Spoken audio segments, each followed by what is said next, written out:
Hello everyone, my name is Rowan and today I'm going to be redrawing FNAF as humans. I first became aware of Five Nights at Freddy's at around 11 or 12 years old. Me and my best friend, we used to play on her iPad, and I can truthfully say that I don't think we ever got past night 3. I don't think I've even attempted to play the other games, to be honest. However, I have spent many hours of my life watching playthroughs, and of course watching lore videos, so I do know a little bit about the franchise.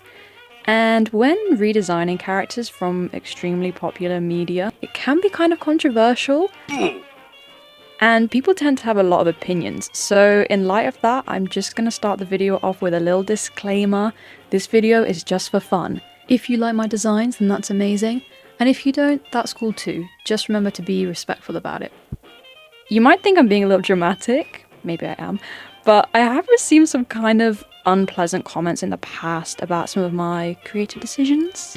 So I just wanted to address that real quick before getting started. And having said all of that, let's get into the designs. Starting with Freddy himself. So if you know me, you know I love all things vintage, and one era that I really love is the 1920s. I have a bunch of Art Nouveau and Art Deco prints and books, and that era of art is really inspiring to me.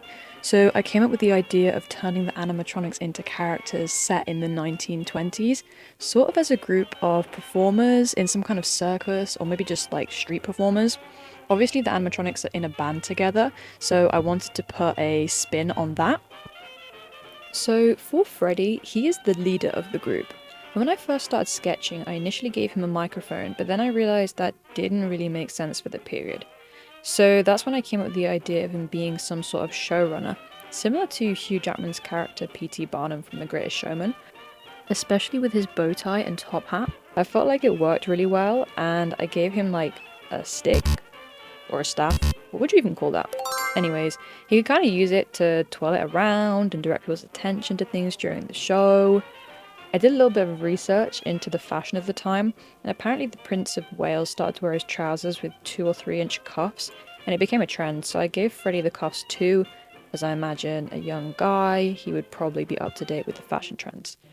Working class men at the time often couldn't afford a 3-piece suit, so they would wear vests in a similar shade to their trousers, and in this universe, Freddy would be living on the small amounts of money he makes from his shows, so he definitely wouldn't be able to afford a matching suit. I do wish for his design that I'd made more of an effort to include some bear-themed elements. With the other 3, I put in a couple of subtle nods to their respective animals, but I think because Freddy was the first I designed, I kind of forgot to do that for him.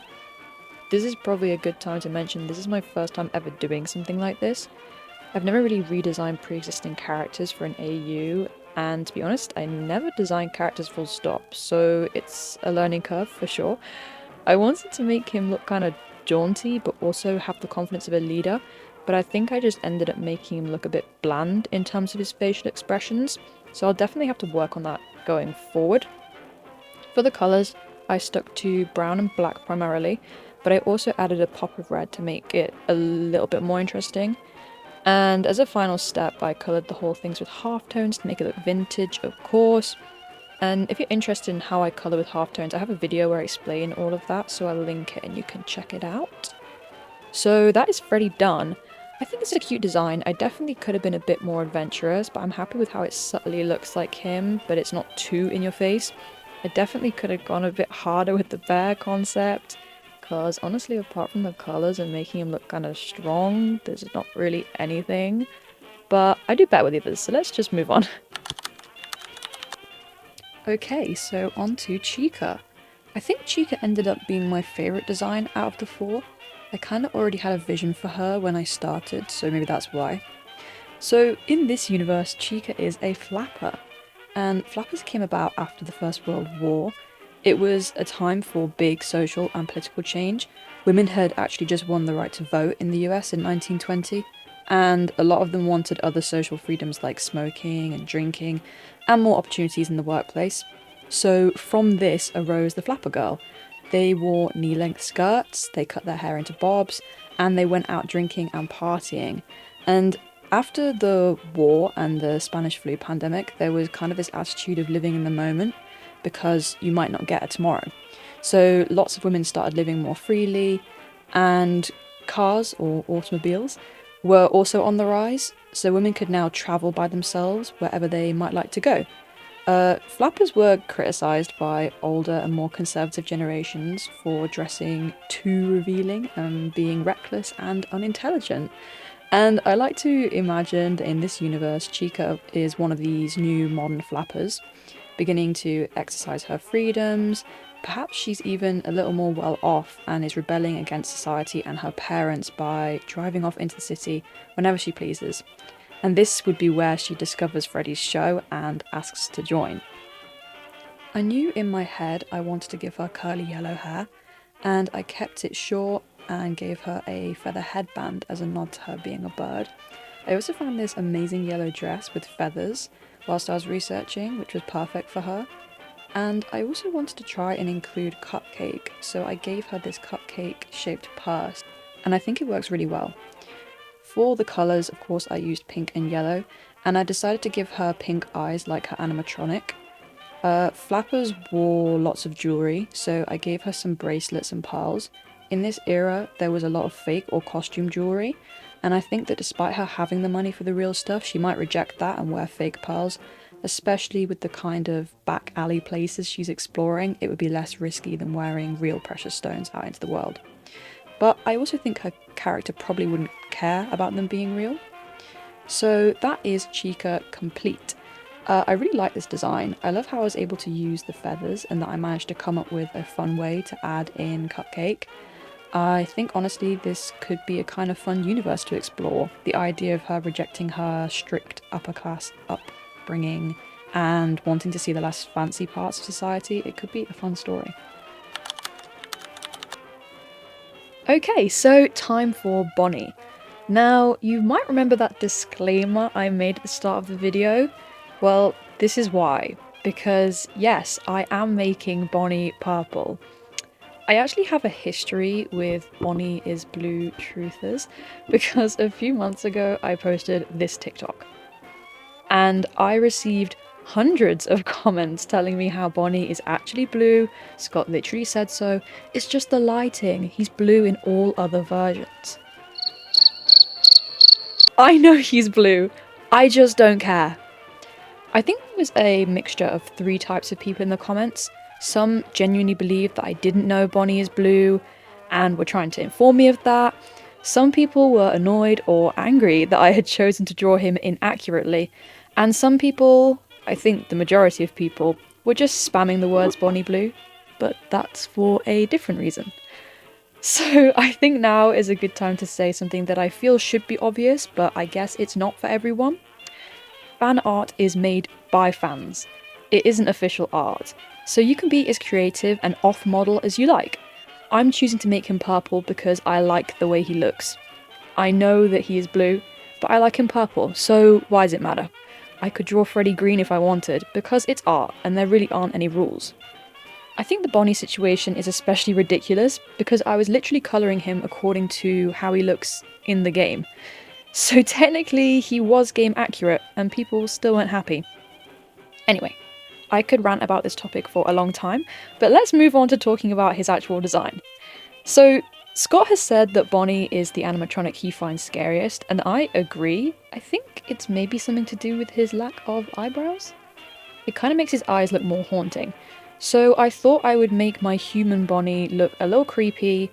Now, in the 1920s, those little pencil mustaches were in, so I thought I'd give him that. It's kind of giving fancy, but also giving weirdo, but at the same time, it was normal, so maybe that doesn't make any sense. Anyways, I gave him bunny teeth and these little hair spike swoopy things to look like little rabbit ears, kind of like All Might. Men at the time wore wide-leg trousers held up with suspenders, and I gave him an acoustic guitar instead of his usual electric one. In this universe, Bonnie is a struggling musician playing where he can in bars and speakeasies, which is where he is discovered by Freddy, who is scouting talent for his show. I like how this design came out. Again, I like how I included the bunny elements, and I think the purple is really fun. He definitely looks a little creepy, so I'm not sure how that would play out in the story. is he a little evil, or are we just judging a book by its cover? I don't know, I haven't really decided yet, but let me know if you have any thoughts on that.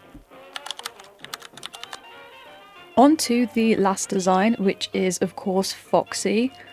Unfortunately, it was only halfway through drawing this one that I realised I forgot to start recording the time lapse. So there is a big part of the inking that's missing, which is super annoying, but there's not really anything I can do about that. So anyways, now Foxy is an interesting one because he's not just a fox, he's also a pirate. So I wanted to keep that part of him because it's obviously important to his character, but I wanted to think of a way to make it make sense within this universe.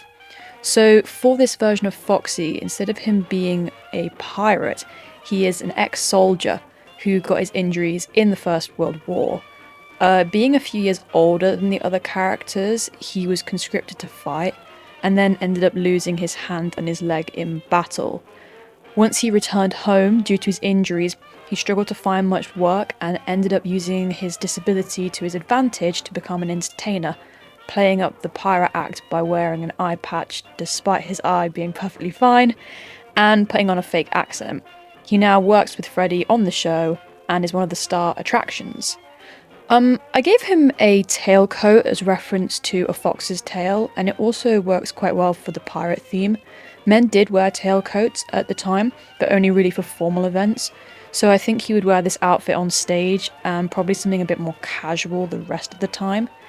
I also gave him a pointy tooth and red hair, and I kind of took inspiration from Wolverine's hair to sort of mimic fox ears, but very subtly. I figured that Foxy in this universe would be quite confident and charismatic, but he's hiding a lot of sadness. Even when he's off stage, he can never really escape the stares from people. Anyways, here is the final design. I really like it. I think he's the most obviously tied to his animatronic. I think he also has the most personality. That's definitely something I need to work on with my art. I have too many illustrations with characters just sort of looking straight-faced, which is kind of boring. So here's all of the designs together. I did make a couple of changes. I replaced the halftones on some of the darker areas with flat colours with a dot texture on top, because sometimes with darker colours you end up losing detail. For example, on Chica's face especially, you couldn't really see her features because the dots get a little bit too busy. This was a super fun challenge. As I said, I never really do things like this, so it was really fun to see what I could come up with. There's definitely room for improvement in my character design skills, but for a first go, I'm really happy. I think actually this could be a really interesting story. It could be cool to take these characters further, maybe make an actual story or something, I don't know. So definitely let me know if you have any ideas or just your thoughts about the designs. And if you enjoyed this video, please remember to like and subscribe, I really appreciate it. And that's about it. Thanks for watching.